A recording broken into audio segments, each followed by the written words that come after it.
हिंदू न्याय यात्राच्या निमित्ताने उपस्थित असलेले, मंचावर उपस्थित असलेले, हिंदू धर्म रक्षणासाठी आवर्जून वेळात वेळ काढून असलेले सर्वच प्रमुख मान्यवर,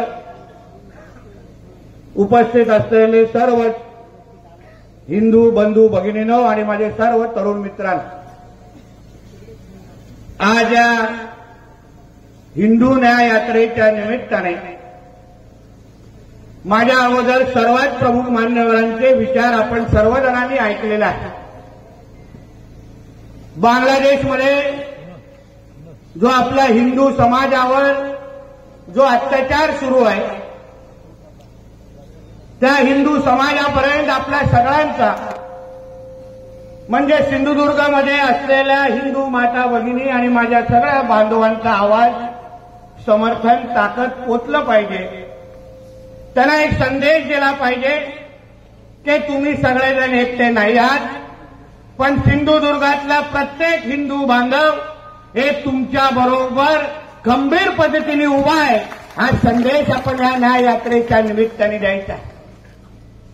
बांधवांनो, आज आपण जे इथे उपस्थित आहोत ते कोणीही कुठल्या पक्षाचा लोकप्रतिनिधी, कुठल्या पक्षाचा कार्यकर्ती म्हणून उपस्थित नाही आहोत, पण ह्या यात्रेमध्ये उपस्थित असलेला प्रत्येक व्यक्ती हा एक हिंदू म्हणून आज ह्या यात्रेमध्ये तुम्ही सगळेजण इथे उपस्थित आहात. आणि जे काय आपल्या समोर माहिती आलेली आहे की बांगलादेशमध्ये जो काय अत्याचार आपल्या हिंदू बांधवांवर सुरू आहे, म्हणजे त्या समोरच्या व्यक्तीला आपली त्याची जात विचारली जात नाहीये, त्या समोरच्या व्यक्तीला त्याचा पक्ष विचारला जात नाहीये, त्या समोरच्या व्यक्तीला तो हातात कुठला झेंडा घेतोय हे विचारलं जात नाहीये. त्याला फक्त त्याची ओळख हिंदू आहे, तो तुला जगण्याचा अधिकार नाही एवढं म्हणून त्याला ठेचून ठेचून मारलं जातं. म्हणून या सगळ्या बाबतीमध्ये आपण सगळ्यांमध्ये जागरूकता आली पाहिजे, म्हणून आवर्जून ही न्याय यात्रा काढलेली आहे. आज मानव अधिकार दिवस आहे. अन्यवेळी आपल्या समोर मानव अधिकाराचे मोठे मोठे लेक्चर दिले जातात की मानव म्हणून आपले अधिकार काय आहेत. मग या जगामध्ये राहणारा प्रत्येक हिंदू हा जेव्हा हिंदू म्हणून जगत आहे, मग त्याच्या अधिकाराबद्दल आपण कोणच काही बोलणार नाहीत का? आम्ही जेव्हा हिंदू राष्ट्राची संकल्पना मांडतो तेव्हा आमच्या समोर फार टीका होती की नाही, हिंदू राष्ट्र तुम्ही कसं बोलू शकता. आम्ही जेव्हा हिंदू राष्ट्रामध्ये उभे राहून की ह्या हिंदू राष्ट्रामध्ये ज्या राष्ट्रामध्ये 90% हिंदू राहतात तिथे पहिलं हिंदूंचे अधिकार बघितले जातील आणि मग सगळ्या लोकांचे लाड केले जातील, असं जेव्हा आम्ही ठणकावून सांगतो तेव्हा आमच्यावर टीका टिप्पणी होती की हे लोक द्वेषाचं राजकारण करतात, अन्य धर्माच्या विरुद्ध धरळ ओकतात. पण आता असंख्य जे मुसलमान समाजाचे जे काही तिथे धर्मगुरू आहेत, नेते मंडळी आहेत, त्यांची बांगलादेशमधली भाषणं बघा, भाषणं आवर्जून ऐका. ते आवर्जून आपल्या भाषणामध्ये आणि वक्तव्यामध्ये बोलतायत की हा बांगलादेश हा मुसलमानांचा राष्ट्र आहे, हा इस्लाम राष्ट्र आहे, इथे हिंदूंना कुठलीही जागा नाही, हे ठणकावून त्या इस्लाम राष्ट्रामध्ये बोललं जात आहे. मग अगर ते इस्लाम राष्ट्रामध्ये अशी भूमिका घेत असतील तर मग आम्ही हिंदू राष्ट्र असलेल्या आपल्या हिंदुस्थानामध्ये सर्व धर्म समभाव आणि भाईचारा आणि गंगा जमुना तहजीब सारखे हे जे टेप रेकॉर्डर आम्ही का ऐकायचं, हा प्रश्न प्रत्येक हिंदूंनी स्वतःला विचारला जातो.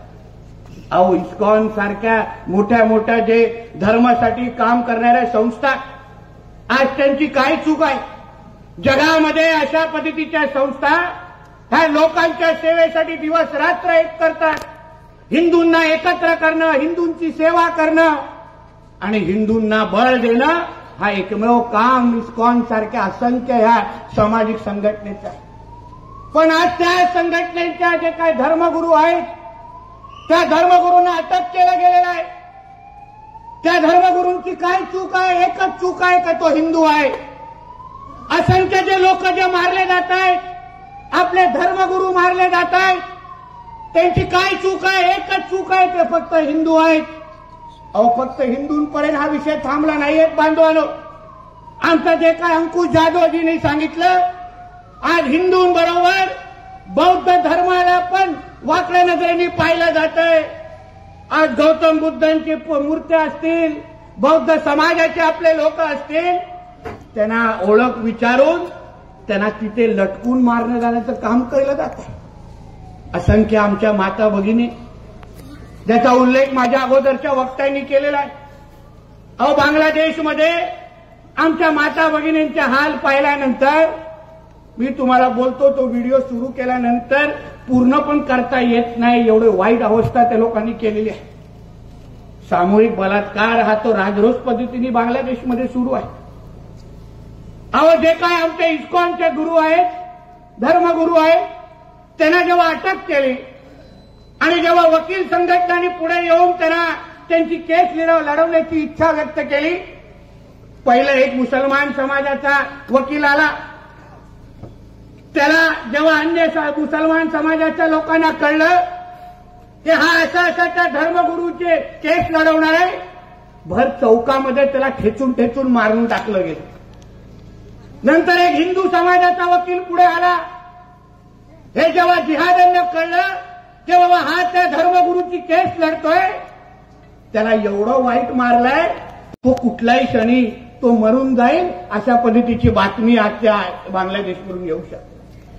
अशा पद्धतीच्या अगर घटना बांगलादेशमध्ये घडत असतील आणि आज जसा आपण या न्याय यात्रेसाठी हिंदू म्हणून जेव्हा इथे उपस्थित झालोय, आपण सर्वजणांनी ह्या प्रत्येक घडलेल्या घटनावर बारकाईने लक्ष ठेवलं पाहिजे. बांधव, ज्या पद्धतीने ते आपल्या हिंदू समाजाचे हाल अपेक्षा करतायत आणि जेव्हा आपण कुठला आवाज उचलतो आपल्याच भारतामध्ये, तेव्हा केवढी नाटकं केली जातात, आमच्यावर केसेस टाकले जातात, आम्हा लोकांना सर्व धर्म समभावाची टेप रेकॉर्डर ऐकवली जाते. अहो, पण आता जे बांगलादेशमध्ये सुरू आहे, जे अत्याचार सुरू आहेत, त्याबद्दल अगर तुम्हाला थांबवता येत नसते तर मग भारतामध्ये असलेल्या बांगलादेशांना आम्ही 1 मिनिट पण जिवंत का ठेवायचं, हा प्रश्नाचं उत्तर पहिल्या त्या लोकांनी आम्हाला दिलं पाहिजे. प्रश्नाचं उत्तर दिलं पाहिजे. पण निलेशजींनी बोलले ते योग्य आहे, केसरकर साहेब बोलले ते योग्य आहे. आम्ही हिंदू समाज म्हणून आज या समाजाला फक्त एका व्यक्तीवर विश्वास आहे, तर तो विश्वातला कुठलाही कानाकोपऱ्यातला हिंदू असेल तर त्याला जगवेल आणि त्याला टिकवेल, असे आमचे पंतप्रधान नरेंद्र मोदी साहेब जोपर्यंत आहेत तोपर्यंत आमच्या कुठल्याही हिंदू समाजाकडे कोण वाकड्याने बघू शकत नाही. पण मोदी साहेबांना ज्या पद्धतीने मोदी साहेबांचं सरकार आज बांगलादेशवर हावी पडताय, बांगलादेशला इशारा देत आहे की तुम्ही अगर आमच्या हिंदूंचं संरक्षण करू शकत नाही तर भारताकडून पण तुम्ही मदतीची अपेक्षा ठेवू नका. पण मी मोदी साहेबांना हात जोडून विनंती करेन, मोदी साहेब प्रयत्न तुम्ही नक्की करा, पण इथून सिंधुदुर्गातून तुमचा एक हिंदुत्ववादी कार्यकर्ता, एक हिंदू समाजाचा एक व्यक्ती तुम्हाला विनंती करतोय, अगर हे खरंच तुमचं कधी आपण एक आपलं ऐकत नसतील तरीही हे लोक नाटक करून दाखवत असतील तर फक्त 5 मिनिटं आमच्या महाराष्ट्रातल्या पोलिसांना सुट्टी द्या, एकाला आपण जिवंत ठेवणार नाही ही शपथ घेऊन आपण इथे निघून जायचंय. पोलिसांना सांगतो फक्त 5 मिनिटं मोबाईल बंद करून टाका आणि घरी जाऊन बसा.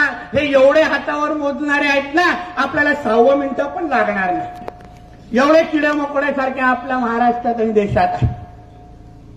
ते निलेशजी बोलले ते योग्य आहे. आपल्या भारतामध्ये जे राहणारे जे बांगलादेशीला रोहिंग्या मुसलमान आहेत, ते कोणाचं पाणी पित आहेत, ते कोणाची जमीन घेत आहेत, ते कोणाचे अधिकार मारतायत, आपले मारतायत. म्हणून ह्या अशा लोकांवर तुम्ही बारकाईने लक्ष ठेवलं पाहिजे. बांधवांनो, हे बांगलादेशमध्ये असलेले लोक हे आपले कधीच होणार नाहीत. कारण का हे ना 2047ला या भारताला इस्लाम राष्ट्र करायचं आहे. ह्यांच्या सगळ्यांचं हे सगळ्यांनी शपथ घेतली आहे की जोपर्यंत या भारताला आम्ही इस्लाम राष्ट्र करत नाही तोपर्यंत आम्ही या हिंदूंना स्वस्त जगायला द्यायचं नाही. म्हणून या सगळ्याबद्दल आपण सगळेजणांनी फार जागृत राहिलं पाहिजे. ही न्याय यात्रा फक्त इशारा आणि संदेश देण्यासाठी आहे आणि म्हणूनच आपण मूक मोर्चा काढला. पण मी सांगतो ह्या पुढचा जो मोर्चा असेल तो काय मूक मोर्चा नसणार. जिथे जिथे हे बांगलादेशी राहतात त्यांच्या सगळ्यांचे पत्ते पोलिसांकडे माहिती काढून पोलिसांच्या अगोदर आमचे हिंदुत्वाचे कार्यकर्ते त्यांच्याकडे पोहोचतील आणि त्यांना एका पायावर बांगलादेशमध्ये पाठवणार नाही एवढा शब्द तुम्हाला या निमित्ताने देतो. धमकी समजायची आहे तर धमकी समजा. पण आज जे काय बांगलादेशमध्ये चाललंय हा कुठलाही हिंदू सहन करू शकत नाही. आमच्या धर्मामध्ये संयम लिहिला असेल. आम्ही काय तुमच्यासारखे कट्टरपंथीच्या नावाने आमच्या धर्माची बदनामी करत नाही.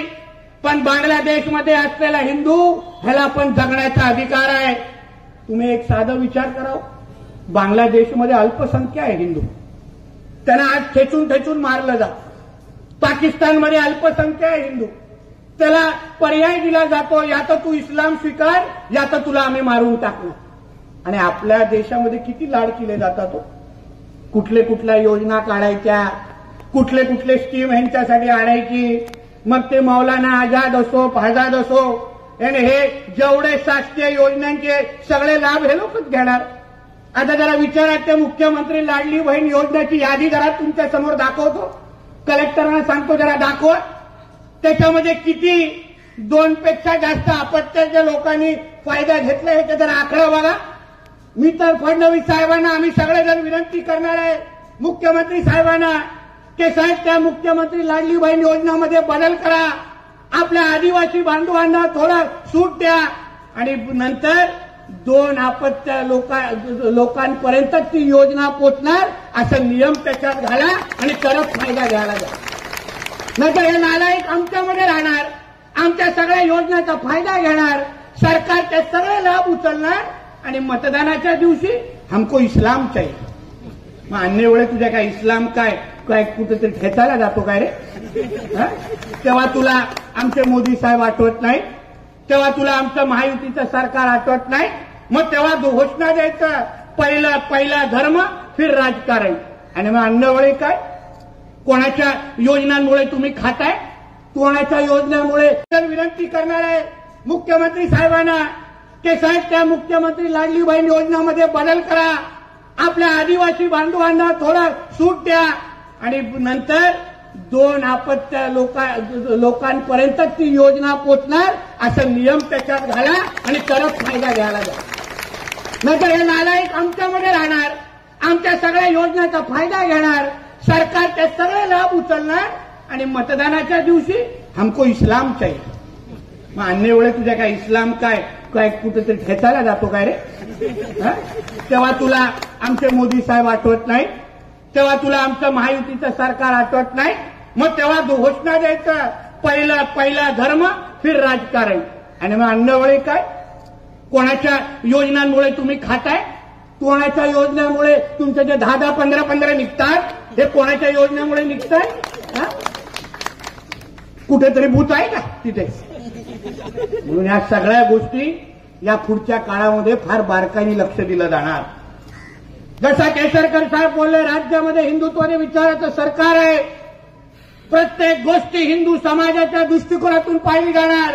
आमच्या बांगलादेशमधला असलेला हिंदू त्याच्यावर अगर त्याचे हाल थांबले नाहीत, त्याच्यावर अत्याचार थांबले नाहीत तर माझ्या सिंधुदुर्गामध्ये आणि महाराष्ट्रामधला असलेला हिंदू समाज ज्या दिवशी आपला 3रा डोळा उघडेल हे लोक औषधाला पण महाराष्ट्रामध्ये दिसणार नाही. एवढे शब्द तुम्हाला मी आजच्या निमित्ताने देतो. म्हणून आज ह्या न्याय यात्रेकडून जात असताना तुम्ही जागृत राहिलं पाहिजे. हा उद्दिष्ट ह्या न्याय यात्रेचा होता. जे व्हॉट्सअपवर चाललंय ते फक्त व्हॉट्सअपवर बघून मोबाईल बाजूला ठेवू नका. रक्त सळसळलं पाहिजे. आपण जागृत राहिलो पाहिजे. तुम्ही एक फक्त विचार करा. हेच अगर कुठल्या मुसलमानांबरोबर झालं असतं तर त्याला कोणी आपला सिंधुदुर्ग पेटून टाकला असता. 2019 मध्ये मणिपूरमध्ये एक मस्जिद कोणीतरी जाळली नव्हती पण हे लोकांकडे ती खोटी बातमी ह्यांच्याकडे आली. हे लोकांनी नांदेड मालेगाव नाशिकमध्ये एवढं हिंसक आंदोलन केलं की आमच्या पोलीस बांधवांच्या पण अंगावर गेले आणि त्यांचे कपडे फाडले. हिंदू लोकांच्या दुकानात घुसले, घरात घुसले, बायका पोरांच्यावर अत्याचार केला. का? कारण का मणिपूरमध्ये कोणीतरी मस्जिद जाळली, ती जाळली पण नव्हती. आणि म्हणून आम्ही बांगलादेशमध्ये झाल्यानंतर आम्ही तो फक्त न्याय यात्रा आणि मुकमोर्चा काढतो. ये तो सिर्फ ट्रेलर है. हिंदू समाज जब भी पिक्चर दिखाएगा तब तुमको तुम्हारा अब्बा भी याद आएगा. नहीं, इतना ध्यान रखना, इतना ध्यान रखना. म्हणून आपल्याला जाता जाता एवढंच सांगेन, जे निलेशजींनी सांगितले बरोबर आहे. हा जो काय भगवा हातात आणि डोक्यावर आहे ना, ही एक जबाबदारी आहे. आपण आपल्या हिंदू राष्ट्रामध्ये हिंदू म्हणून जगत असताना अगर ते लोक एवढे कडवट असतील, ते लोक एवढं कट्टर स्वतःला दाखवत असतील आणि आपण नुसतं फक्त व्हॉट्सअप आणि सोशल मीडियावर कमेंट देत बसलो तर चालणार नाही. तुम्ही तुमचा हिंदू म्हणून आपल्या समाजाची आपल्या समाजाची सुरक्षा करण्यासाठी तुम्ही तयार राहा. आपल्या राज्यामध्ये हिंदुत्वादी विचाराचं सरकार आहे. कुठल्याही हिंदूच्या केसाला धक्का लागणार नाही, हा शब्द तुम्हाला मी या व्यासपीठाच्या निमित्ताने देतो. मला काय धिंगाणा घालायचा आहे, करायचं, आम्ही लोक बसलो नाही इथे. काय चिंता करतात? 3 आमदार आहेत हिंदुत्वादी विचारात, 3 आमदार. आणि नुसते आमदार नाही आहेत, तुम्हाला माहिती. म्हणून आपल्याला सांगतो, कसलीही चिंता करू नका. हिंदू म्हणून महाराष्ट्र असेल, सिंधुदुर्ग असेल, आपण अभिमानाने आपल्या आपल्या समाजाबद्दल, धर्माबद्दल जागृत राहून बांगलादेशमध्ये अगर उद्या ते काय आपल्याकडे वाकड्या नजरेने पाहत असतील तर इकडच्या हिंदू समाजाने भीती निर्माण करायला पाहिजे. त्यांच्या नातेवाईकांनी बांगलादेशमध्ये फोन करायला पाहिजे, अरे तू गप्प बस, नाहीतर मला उद्या माझी सकाळ दिसणार नाही रे बाबा, असा धाक हिंदू समाजाचा इथे तयार झाला पाहिजे. होणार की नाही? काढा सगळेजण मोबाईल हातातून आणि दाखवा बांगलादेशमध्ये हिंदूंना की आपण सगळेजण बरोबर. लाईट ऑन करा सगळेजण, खिशातला काढा आणि स्वतःचाच काढा. बोला जय श्रीराम, बोला जय श्रीराम. भारत माता की, भारत माता की जय. जय श्रीराम, जय हिंद, जय महाराज. नमस्कार.